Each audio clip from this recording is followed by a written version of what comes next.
Salam anak-anak, wali murid atau Bapak Ibu guru semuanya, karyawan. Selamat pagi.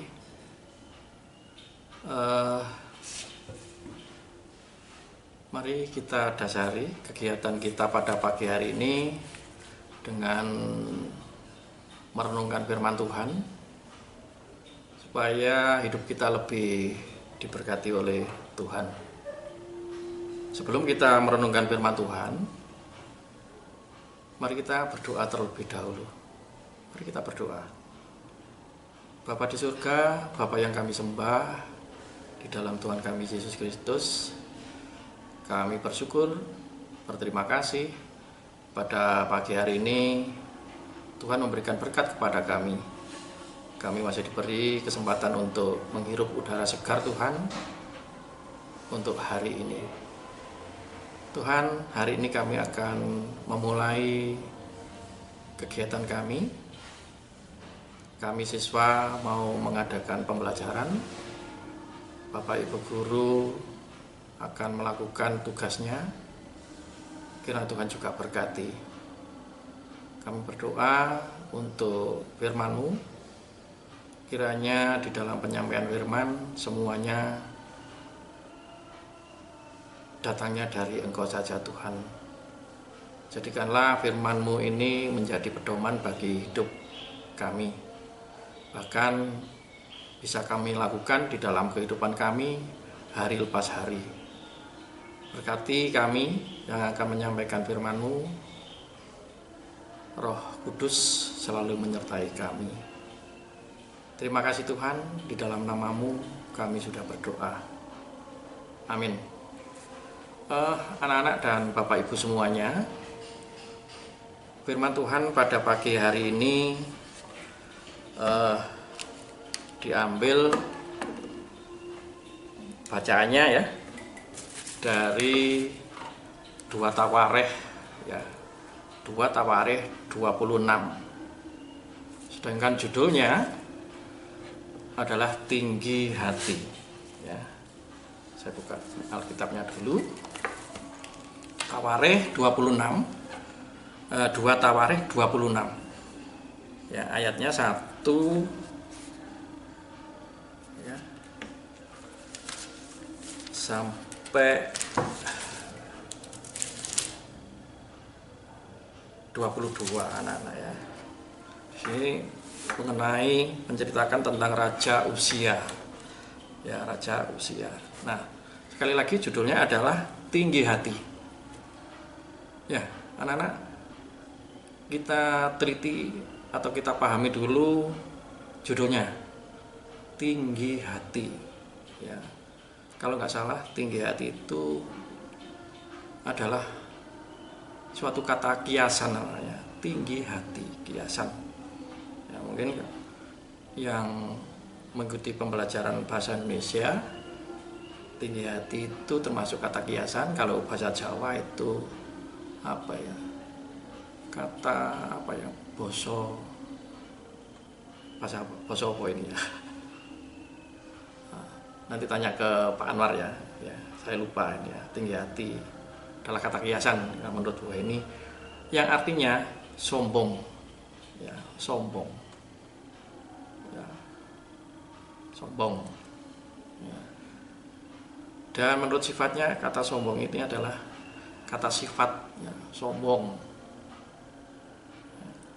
dan itu adalah kata yang sangat apa ya, tidak berkenan kalau kita dicap sebagai orang yang tinggi hati. Itu sangat tidak enak sekali ya, tidak enak sekali. Nah, anak-anak, kalau kita melihat suatu cerita yang sering lihat apa ya, melihat film ya. Saya juga sering melihat film, senang ya.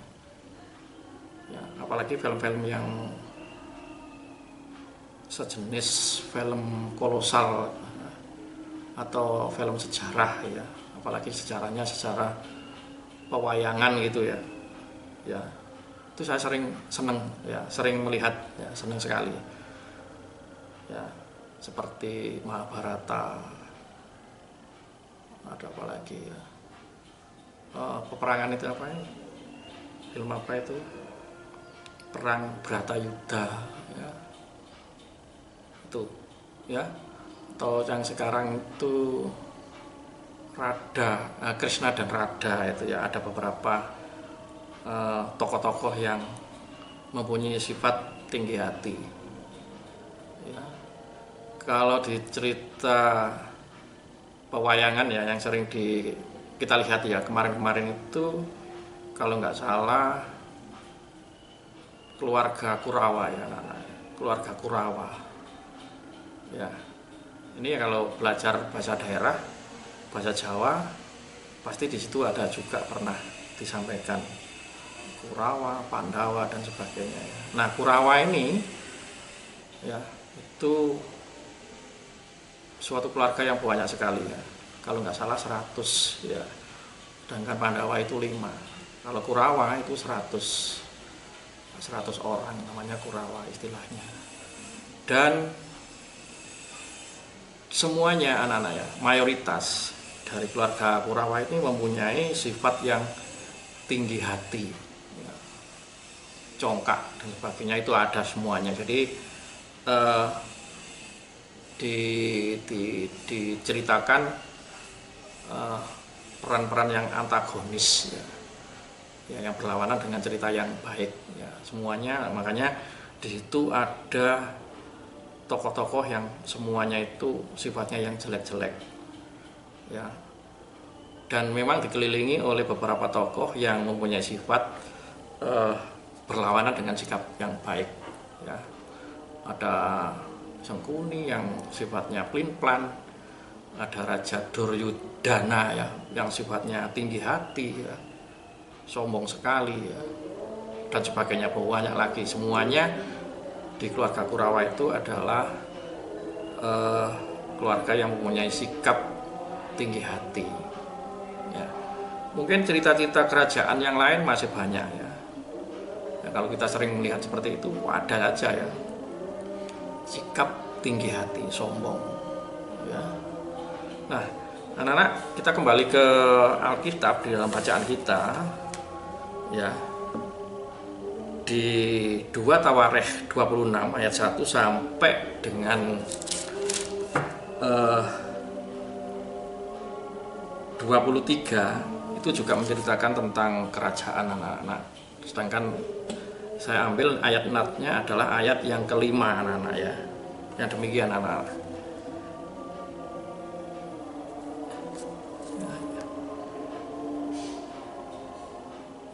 Ia mencari Allah selama hidup Zakaria, yang mengajarnya supaya takut akan Allah.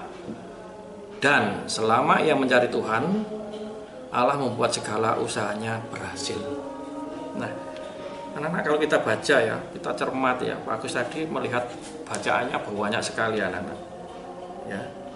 Ayat 1 sampai dengan 23 itu menceritakan bahwa Raja Uzia ya, di bangsa Yehuda ya, itu mengangkat seorang raja muda anak-anak ya, namanya Uzia ya, pakai Z ya, bukan S. Kalau S itu umur artinya ya. Di sini Uzia yang umurnya masih 16 tahun. Kalau masih 16 tahun berarti kalau bandingkan dengan kita ya, itu di atas kita ya, di atas anak-anak kelas 9 ya. Saya berpikir anak-anak kelas 9 itu umurnya 15 tahun, walaupun ada yang lebih ya, seumuran kelas 9 ke atas lah ya, umur 15 tahun. Jadi sangat mudah sekali anak-anak ya, sangat mudah sekali ya. Singkat cerita, mungkin diceritakan di sini dengan usia yang usianya masih di sini disebutkan masih 16 tahun, dia dinobatkan sebagai raja ya, menggantikan ayahnya bernama Amazia ya. Nah, anak-anak, di sini disebutkan juga kerajaannya namanya kerajaan Elot ya, Elot ya. Nah, anak-anak, selama di dalam kepemimpinannya Usia, ya. Ini disebutkan kalau saya amati di situ juga ada Zakaria, Imam Zakaria ya, yang mendampingi anak-anak ya. Mungkin kalau kita bandingkan, kita setarakan dengan negara-negara kerajaan atau cerita-cerita kerajaan, biasanya raja muda itu pasti didampingi oleh orang-orang yang sudah berpengalaman, orang-orang yang mempunyai kapasitas bagus di kerajaan itu, sehingga raja muda ini harus didampingi selama memimpin, ya, selama memimpin harus didampingi.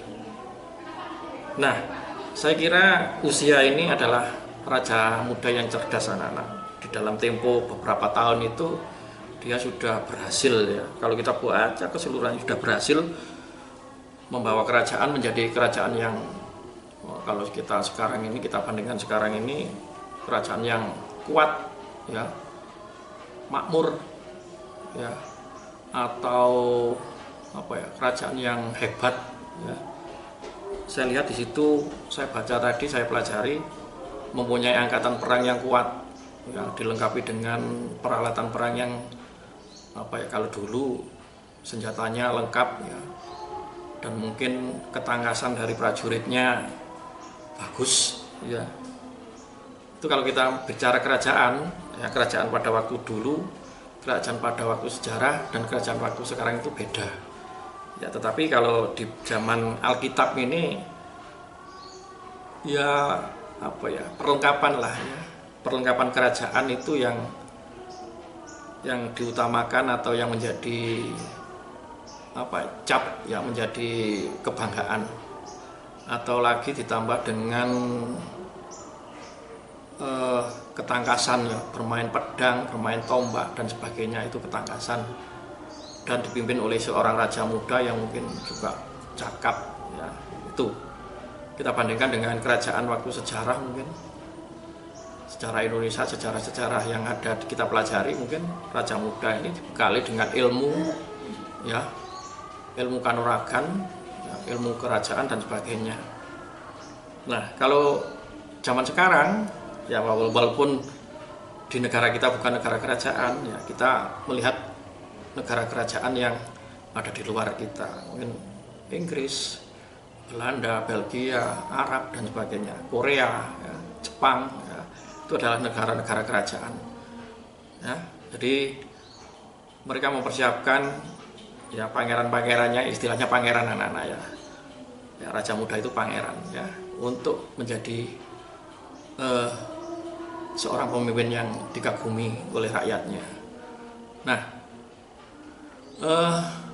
mereka kalau zaman sekarang dilengkapi dengan mungkin ya ilmu yang tinggi ya, ilmu pemerintahan dan sebagainya ya. Bahkan Raja Inggris itu, Pangeran Charles dan sebagainya itu sudah muda, sudah dibekali. Jadi saya dulu lihat Pangeran Charles itu juga angkatan udara oleh negara Inggris. Bahkan anak-anaknya yang sekarang menjadi pangeran itu juga disekolahkan diikutkan ke angkatan bersenjata di kerajaan Inggris.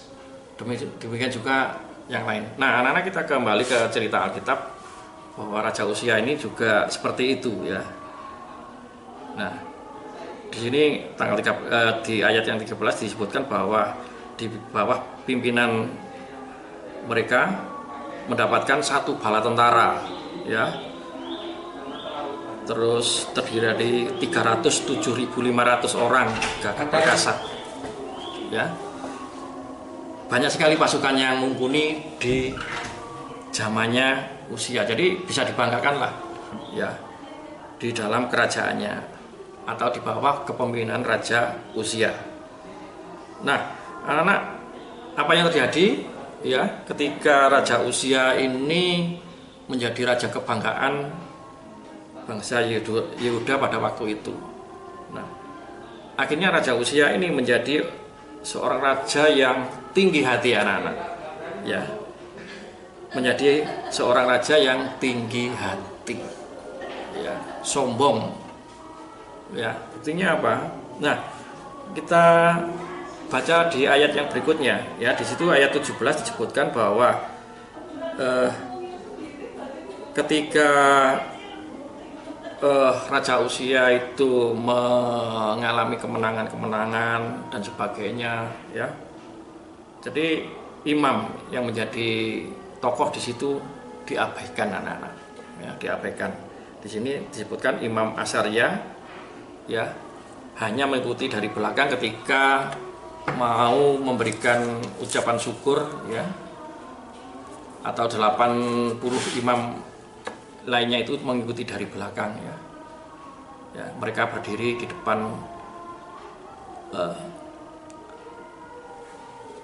Raja Uzia berdiri di depan mereka. Jadi meninggalkan kebiasaan pada awalnya anak-anak ya. Biasanya memimpin upacara itu imam di zaman itu, sekarang kayaknya diambil alih oleh Raja Uzia sendiri. Nah, anak-anak, ini berarti menunjukkan bahwa Raja Uzia menunjukkan ketinggian hatinya anak-anak, menjadi sombong ya, sudah mengabaikan orang lain yang menjadi kebanggaan kerajaan pada waktu dulu. Nah, istilah Jawa itu lali ya, lali ambek biyene ya, lali ambek kebiasaan yang lalu ya. Orang-orang yang dulu mendukung, yang menjadi kebanggaan atau yang mendampingi, semuanya diabaikan ya. Semua tugas diambil alih ya. Itu artinya seperti itu. Jadi diambil alih. Jadi untuk melakukan suatu ritual ucapan syukur ya kepada Tuhan dengan ada pembakaran di mezbah ya, itu dilakukan sendiri oleh raja. Jadi bukan imam yang biasanya imam diambil alih. Nah, anak-anak, inilah bentuk ketinggian hati seorang raja yang sudah berhasil. Jadi mengabaikan orang lain ya. Itu. Bahkan di sini diceritakan ya, Raja Uzia akhirnya mendapatkan mendapatkan suatu tulah ya dari Tuhan ya. Raja Uzia dihukum, diberi peringatan dengan diberi sakit ya, yaitu sakit kusta ya. Sakit kusta ini adalah penyakit yang sangat tidak diinginkan ya, menjadi sakit yang kalau zaman dulu kusta itu merupakan penyakit yang sungguh mengerikan mungkin ya. Orang lain tidak mau bertegur sapa, bahkan dikucilkan anak-anak ya. Orang yang punya penyakit kusta itu dikucilkan, dijauhkan dari masyarakat. Nah, itu sangat menyedihkan sekali ya. Raja Uzia ketika sudah ketika melalui dengan kesombongannya tadi, melakukan kesombongan atau ketinggian hati tadi, akhirnya dihukum oleh Tuhan. Nah, anak-anak, mari kita hari ini belajar dari kehidupan Raja Uzia yang masih muda, dibimbing oleh orang lain ya, sehingga menjadi berhasil ya, menjadi kuat, sehingga melupakan orang lain, melupakan Tuhan. Nah, sehingga pada akhirnya dia mendapatkan hukuman. Mari kita belajar dari situ. Oleh karena itu kita sama ya, anak-anak yang dikasih Tuhan, kita juga belajar seperti itu. Hari ini kita belajar ya, kita belajar kepada guru, kepada masyarakat, kepada orang tua, kepada teman ya. Ketika kita berhasil menjadi baik, mari kita tidak melupakan teman kita. Kita harus rendah hati ya. Kita tidak boleh tinggi hati ya. Kita harus rendah hati ya. Itu adalah yang dikehendaki, sehingga kalau ada orang yang rendah hati itu adalah orang yang baik, yang disenangi oleh Tuhan ya. Oleh karena itu ketika kita berhasil ya, sedikit pun ya, atau kita memiliki atau memperoleh keberhasilan, janganlah kita tinggi hati atau sombong. Inilah peringatan dari Tuhan. Walaupun mungkin kita ketika tinggi hati, sombong, kita tidak dihukum oleh Tuhan dengan yang seberat Raja Usia, Tuhan juga akan menghukum kita. Ya, bentuknya tidak tahu, yang bisa merasakan adalah kita sendiri. Mungkin ketika kita tinggi hati, ya, kita diingatkan, bukan dihukum ya, diingatkan oleh Tuhan. Jadi mungkin kalau kita punya rezeki, rezekinya dikurangi. Kita mempunyai kesehatan, kita diingatkan Tuhan dengan diberi sakit. Ya, kita mempunyai materi yang banyak, punya rezeki banyak, rezekinya dikurangi dan sebagainya. Itulah anak-anak renungan kita pada pagi hari ini. Kiranya renungan yang singkat ini ya bisa kita ambil hikmatnya, bisa kita lakukan di dalam kehidupan kita hari lepas hari. Ya, kita tidak boleh tinggi hati. Ya, kita harus rendah hati ketika sudah mencapai keberhasilan. Demikian juga saya, Bapak Ibu guru yang lain, kita tidak boleh tinggi hati ketika kita berhasil dan memperoleh kebaikan. Karena semua kebaikan itu semuanya asalnya dari Tuhan. Demikian renungan pada pagi hari ini. Kiranya Tuhan menyempurnakan dan memberkati kita semua. Amin. Mari kita tutup dengan doa. Terima kasih Tuhan atas firman-Mu pada pagi hari ini. Kiranya firman-Mu yang singkat dan kurang sempurna ini Tuhan yang menyempurnakan, sehingga bisa kami lakukan di dalam kehidupan kami hari lepas hari. Kami yang membawakan firman-Mu, bila ada sesuatu yang tidak berkenan dan salah, kiranya Tuhan juga memberikan pembenaran dan menyempurnakan. Kami akan melanjutkan kegiatan kami akan melakukan suatu pembelajaran yang kami lakukan setiap harinya. Berkati Bapak Ibu guru, berkati kami semua, kiranya bisa melakukan kegiatan pembelajaran dengan baik tanpa suatu halangan apapun Tuhan. Kegiatan kami pagi hari ini hingga siang nanti, semuanya kami serahkan di dalam nama Tuhan kami Yesus Kristus. Amin. Selamat pagi, Tuhan memberkati.